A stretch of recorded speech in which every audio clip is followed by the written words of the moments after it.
क्या आप भी तुलसी का प्रयोग चाय बनाने में करते हैं? तो क्या कहीं जाने अनजाने में आपसे भी ये गलती तो नहीं हो रही जो अधिकतर लोग करते हैं? हरे कृष्णा। दोस्तों, ये कहानी राधिका की है जो उत्तर प्रदेश के एक छोटे से गांव देवरिया में रहती हैं। बचपन से ही उन्हें भगवान कृष्ण से गहरा लगाव है। वो हर सुबह सूरज उगने से पहले उठती हैं, तुलसी के पौधे को जल देती हैं, बड़े प्रेम से लड्डू गोपाल को अभिषेक करती हैं, वस्त्र पहनाती हैं, भोग लगाती हैं, उनकी पूजा करती हैं। लड्डू गोपाल को बहुत लाड लगाती हैं, प्रेम करती हैं, उनसे बातें करती हैं। राधिका को इसमें परम आनंद और सुख की अनुभूति होती है। वह एक पल के लिए भी बाल गोपाल को अपनी आंखों से ओझल नहीं होने देना चाहती। उनकी देखभाल एक बच्चे की तरह करती हैं। धीरे धीरे राधिका का जीवन अपार खुशियों से भर गया। लेकिन इधर कुछ दिनों से अजीब घटनाएं होने लगी। राधिका को सपने में कोई रोता हुआ दिखाई देता। लड्डू गोपाल अब अनुभूति भी नहीं कराते। उनके चेहरे में पहले वाली हंसी खुशी चमक भी गायब है।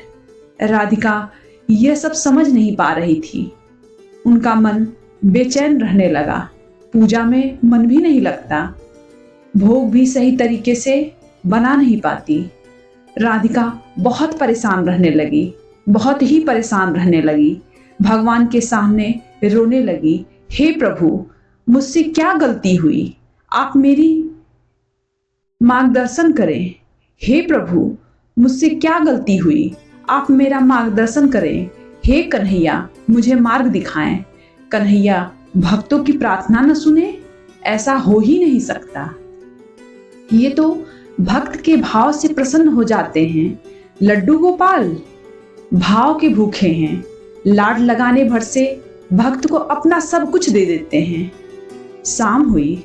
आज बड़े दिनों बाद गौरा दादी राधिका के घर आई हैं। राधिका बोली, दादी, बड़े दिनों बाद आपका दर्शन हुआ।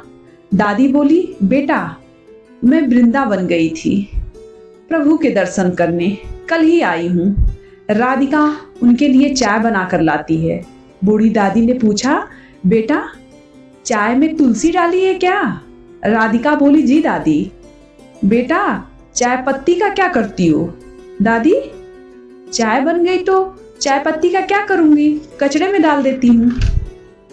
जब यह सुनी बूढ़ी दादी, क्योंकि उन्हें लग ही रहा था, क्योंकि अधिकतर लोग को यही करते देखते हैं, बूढ़ी दादी ने शांत स्वर में कहा, बेटा, तुलसी माँ है, वे श्री हरि की प्रिय हैं।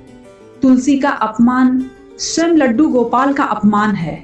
चाय में तुलसी का प्रयोग करना कोई अपराध नहीं है, परंतु उसके बाद उन पत्तियों को कूड़े में फेंक देना ये अनादर है। आप भगवान को चढ़ी तुलसी भी चाय में प्रयोग करते हैं, कोई बात नहीं, लेकिन उसके बाद कूड़े में डालने से आपके द्वारा अर्जित सारा पुण्य कर्म नष्ट हो जाता है, आपको पाप लगता है।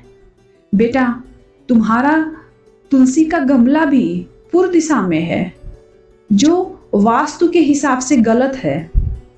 तुलसी का पौधा हमेशा उत्तर या उत्तर पूर्व दिशा में ही लगाया जाता है, जिससे धन लाभ होता है।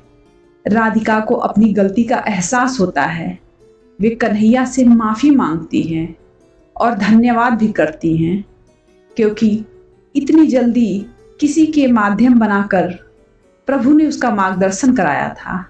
अब राधिका तुलसी की पत्तियों को किसी गमले या पीपल के वृक्ष के नीचे आदरपूर्वक विसर्जित करती है। राधिका ने अपने गमले को पूर्व दिशा से हटाकर उत्तर पूर्व में कर दिया है। राधिका का मन आज पूरी तरह से शांत है। रात हुई। आज राधिका बिल्कुल शांत है। सपने में लड्डू गोपाल मुस्कुराए। उन्होंने कहा, तुम्हारी भक्ति सच्ची है। बस ज्ञान की कमी थी। अब तुम समझ गई हो और मैं तुमसे बहुत प्रसन्न हूँ। सुबह हुई, राधिका खुशी खुशी फिर से लड्डू गोपाल की सेवा करना प्रारंभ कर दी। अब तो आरती के समय ऐसा लगा जैसे लड्डू गोपाल मुस्कुरा रहे हों। दोस्तों, तुलसी केवल एक पौधा नहीं, भक्ति की आत्मा है। उनका सम्मान भगवान की सेवा का पहला चरण है। कभी भी तुलसी को चाय में उबाल कर कूड़े में न फेंकें, उनका आदर करें, तभी लड्डू गोपाल प्रसन्न रहते हैं। जय जय श्री कृष्णा।